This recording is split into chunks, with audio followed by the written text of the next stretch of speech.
Good morning. We're happy beautiful morning in Rome to have with us His Excellency Archbishop Maroun Laham. And we thank you for joining us and giving the beautiful keynote speech of yours. And now we would like you to answer a few questions of ours concerning cultural diplomacy. And my first question would be, do you have an example of cultural diplomacy in the place of your life? Okay, I've lived as a bishop in two different places, first in Tunisia and then now in Jordan. To tell you the truth, cultural diplomacy was much more spread in Tunisia than in Jordan because of the fact that in Tunisia there is much more cultures than in Jordan. In Tunisia, they are first of all Muslims, they are Christians, and they are Jews. And even among Christians, there were more than 72 nationalities. So you had to deal with much more cultures, etc., and with all the word of diplomatic word. Actually, in Jordan, still we have the wild diplomatic word. We have Christians, we have Muslims of all denominations, but we don't have Jews.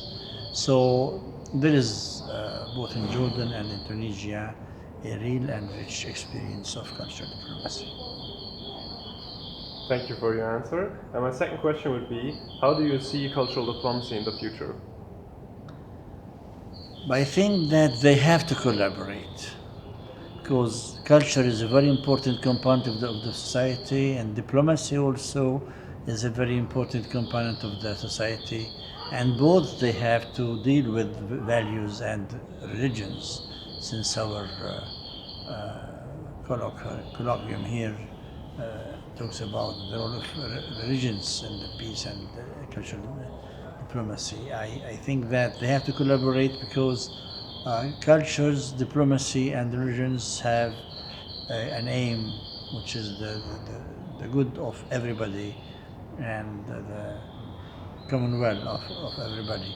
While if diplomacy works alone and cultures work alone, especially if faith works alone and in an exclusive way of other faiths, that will be a disaster for humanity.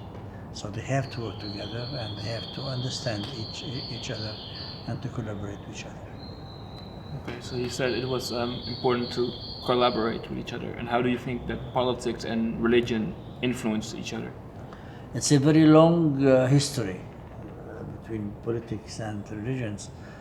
Since the first centuries, because politics and religions are the two main powers in the world. One, politics rule the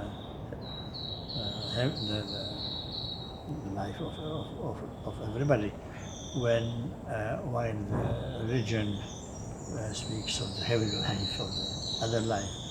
And wherever and whenever politics are stronger than the feelings of faith, faith is under the supervision of politics, and it is very bad both for politics and for religions. And when religion is strong, so politics have to be submitted to religion, and this also is very bad for both for religion and for politics. So they have to collaborate, but they have to respect the autonomy, the legitimate autonomy of both of them. The political world has its own autonomy and the religious life has its own autonomy, but both have to collaborate, respecting the limits. So I can't go too far in the world of politics, and politics can't go too far in the world of religion. Especially, no one of these two components have to influence the others in his fundamental rights. Okay, thank you. And how do you think that cultural diplomacy could contribute to solve the Israeli-Palestinian conflict? The Israeli-Palestinian conflict is a very complicated conflict. Yes. It exists since almost a century. I don't think that the problem there is diplomatic or even cultural. I think the problems there is the politicians, the politic sphere of Israel and of Palestine. I think that both. The question is, do they really want peace or not? Now, if they really want peace, the peace is there. It's not a matter of negotiations. We negotiate 6 years. It's not a matter of having a map road of the politicians. The start is still close to peace. I guess a good note to end it on, that what is needed for peace is like the will. Yes, the goodwill. Yes, the will. And we'd like to thank you for your time. And it was really an honor and a privilege to have you here today. Thank you very much. Thank you. Thank you, Shah.